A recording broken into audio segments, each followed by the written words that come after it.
Jerman kembali menelan hasil buruk saat melawan Jepang di pertandingan persahabatan.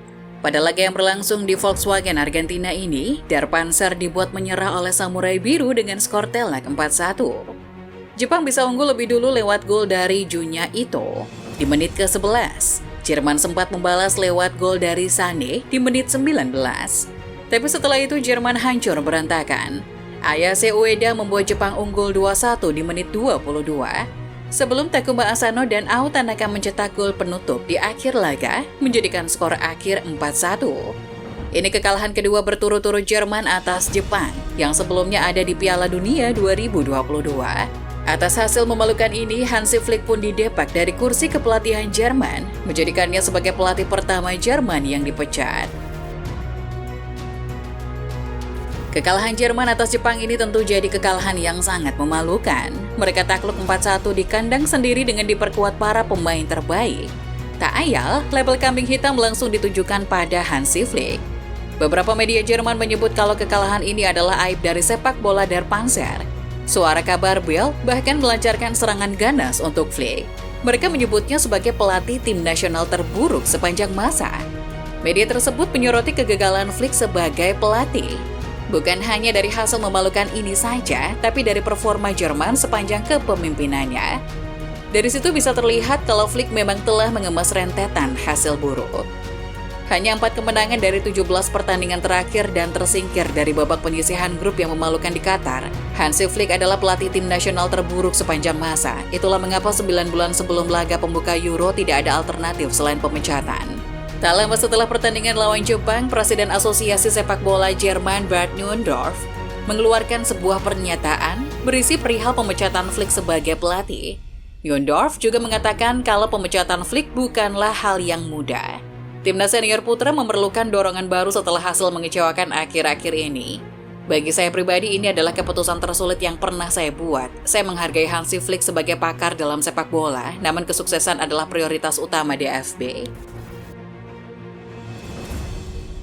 Flick ditunjuk sebagai pelatih timnas Jerman untuk menggantikan Joachim Löw di tahun 2021. Pelatih yang mengantarkan Jerman ke Piala Dunia 2014 mengundurkan diri setelah kalah lawan Inggris dan tersingkir di babak 16 besar Euro 2020. Flick sendiri datang ke timnas Jerman dengan reputasi yang tidak bisa dianggap remeh. Ia adalah pelatih berprestasi di Bayern Munchen, juga telah mengantarkan Munchen jadi treble winner di musim 2019-20. Awalnya Jerman di bawah asuhan Hansi Flick tampak meyakinkan. Mereka tidak terkalahkan di kualifikasi Piala Dunia 2022. 7 pertandingan kualifikasi itu disapu bersih dengan hasil kemenangan yang memuaskan. Tapi semua berubah di Piala Dunia 2022. Setelah kalah lawan Jepang dan hanya bisa imbang lawan Spanyol, Jerman gagal lolos dari fase grup Piala Dunia 2022. Menjadikan Jerman gagal lolos fase grup di 2 Piala Dunia terakhirnya.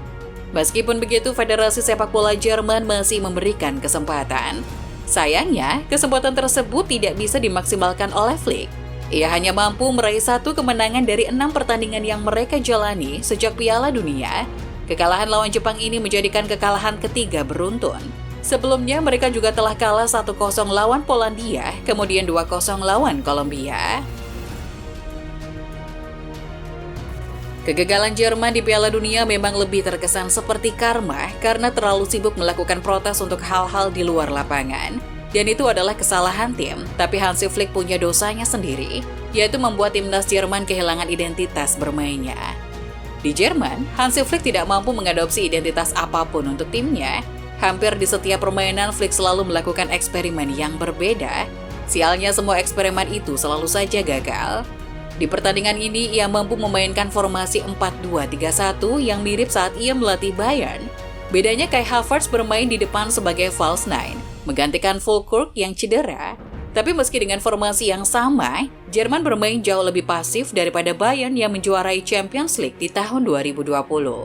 Joshua Kimmich dimainkan sebagai bek kanan inverted. Perannya itu mirip seperti peran Alexander-Arnold di Liverpool belakangan ini. Ini membuat Kimmich jadi lebih banyak berlari dari biasanya, membuat staminanya cepat habis dan meninggalkan lubang di daerah pertahanan. Di pertandingan itu, Flick juga memasang Nico Schlotterbeck sebagai bek kiri, padahal posisi naturalnya adalah bek tengah dan ia berkaki kanan. Jadi tidak cocok untuk melakukan tekanan kepada lawan di sisi kiri lapangan. Ini dibuktikan dengan sejumlah kesalahan yang ia lakukan. 2 gol pertama Jepang adalah hasil dari kesalahan itu. Schlotterbeck terlihat sangat kewalahan oleh serangan yang dilancarkan Jepang. Untuk sementara waktu, Direktur Olahraga Rudi Voller akan menggantikan posisi Flick di pertandingan persahabatan selanjutnya lawan Prancis. Tapi diharapkan Jerman akan merekrut pelatih tetap dengan segera. Jerman adalah tuan rumah Euro 2024, akan memalukan kalau mereka tampil buruk di tanah air sendiri. Oleh karena itu, sejumlah nama sedang dipertimbangkan. Media kenamaan Jepang Bild memprediksi sejumlah nama yang mungkin jadi pelatih baru dari Panzer. Total ada 10 nama, mereka adalah Oliver Glasner, Miroslav Klose, Rudi Voller, Matthias Sammer, Jurgen Klinsmann, Lothar Matthäus, Zinedine Zidane, Julian Nagelsmann, Louis van Gaal, dan Jurgen Klopp. Jurgen Klopp adalah kandidat yang paling cocok, tapi juga paling tidak mungkin. Ia masih terikat kontrak dengan Liverpool, juga The Reds tidak akan membiarkan Klopp pergi dari Anfield. Zidane juga tidak mungkin, ia lebih masuk akal dikaitkan dengan timnas Prancis. Jadi pilihan yang masuk akalnya mungkin Louis van Gaal, Oliver Glasner, dan Julian Nagelsmann. Van Gaal sekarang masih menganggur, ia juga punya pengalaman melatih Bayern Munchen dan bisa berbahasa Jerman. Satu-satunya masalah adalah usianya yang sudah 72 tahun. Oliver Glasner juga sedang menganggur, ia hengkang dari Eintracht Frankfurt musim kemarin. Pengalaman Glasner membawa Frankfurt juara Europa League di tahun 2022 bisa jadi pengalaman yang berharga.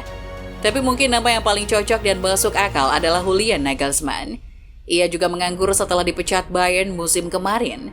Meskipun begitu, ternyata Nagelsmann masih terikat kontrak di Bayern, jadi tim manapun yang menginginkan jasanya tetap harus membayar klausul pelepasan ke Bayern. Mengingat Jerman tidak ada anggaran untuk membeli pelatih, ini jadi situasi yang sulit. Siapapun pelatihnya, timnas Jerman harus sadar yang paling mereka butuhkan adalah keyakinan. Mereka harus menentukan identitas bermain dan menemukan cara efektif untuk menciptakan gol. Flick tidak punya solusi dari masalah itu dan akhirnya membuat para pemain tidak percaya diri. Ditambah lagi ada beberapa kekurangan teknis dari timnas Jerman. Seperti kurangnya pasokan penyerang nomor 9, juga kekurangan bek tengah dan bek sayap. Tapi setidaknya dengan perubahan filosofi dan penetapan identitas dari pelatih baru, Jerman bisa kembali jadi tim yang ditakuti.